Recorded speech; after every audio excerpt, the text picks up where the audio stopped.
Now, the latest Green Drop report found that some municipalities are not meeting the requirements for supplying clean water, as was evident in Tshwane, where there was a cholera outbreak. Now, the Human Rights Commission also found that the sewage spillage in the Vaal area was a cause for concern following years of lodging complaints.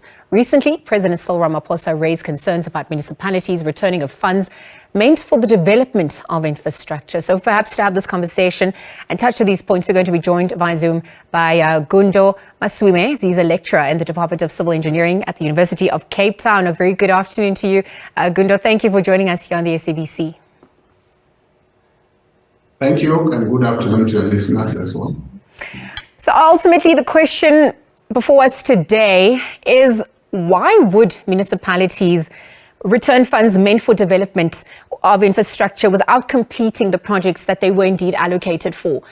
Is this the effect of COVID-19? Is this a long-standing problem? Help us understand that in context today. This phenomenon was very common way before COVID-19.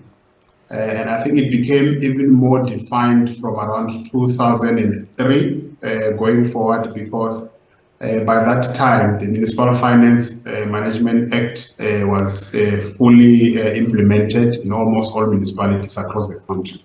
So it has got certain administrative requirements that before you can use any money that was sent to a municipality as a grant through the equitable share system, there are certain boxes that you needed to tick. So a lot of municipalities have found the administrative burden to be very cumbersome. The metros, even though most of the metros have also not been able to, by virtue of employing so many people who are responsible for compliance and all of that, it's easier for them. But in rural municipalities, when you start the supply chain processes, you don't always have people for the meetings. There are at least 3 meetings that must happen. So many municipalities have struggled to use that money. In fact, the majority of municipalities have not been able to spend their grants on infrastructure. So the question is then, where to from here? We're looking at the impact that it's had on citizens. You can see the effects of climate change that's adding to the dilemma. We're obviously looking at how it's impacted just this past month, the Western Cape in relation to floods, Tshwane in relation to the cholera outbreak. You speak about these requirements.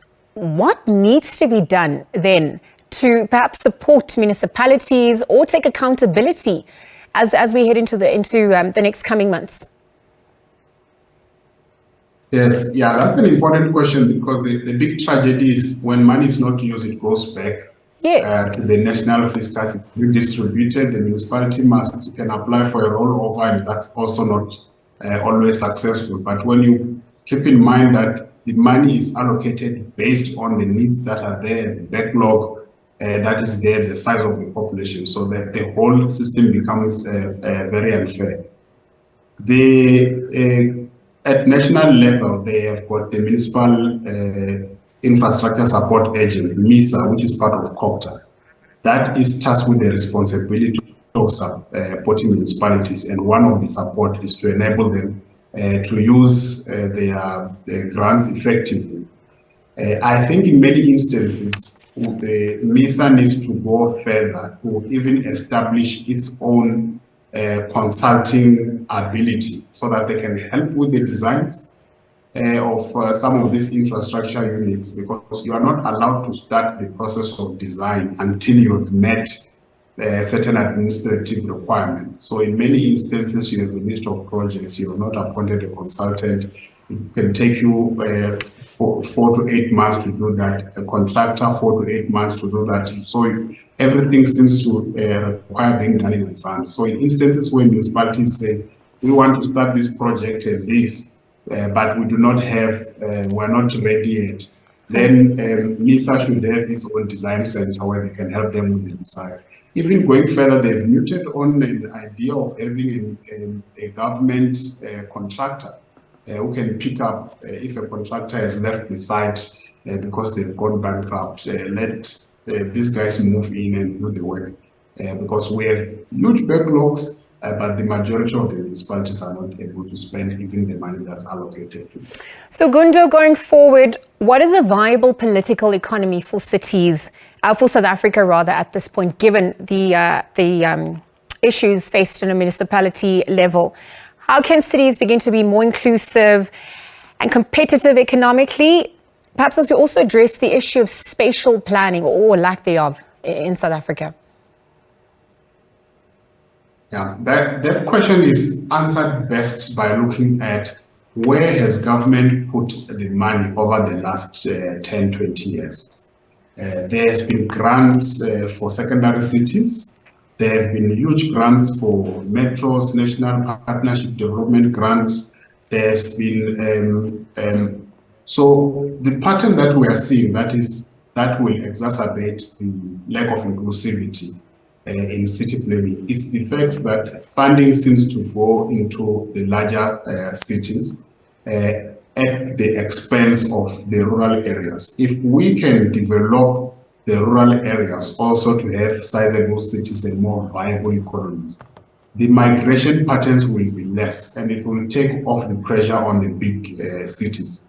People go where the government puts money. Where you invest your money, that is where people are going to go. So if you look at the general pattern, the funds, grants, everything, they seem to go to the bigger cities. And also because they've got more capacity to dispense those funds.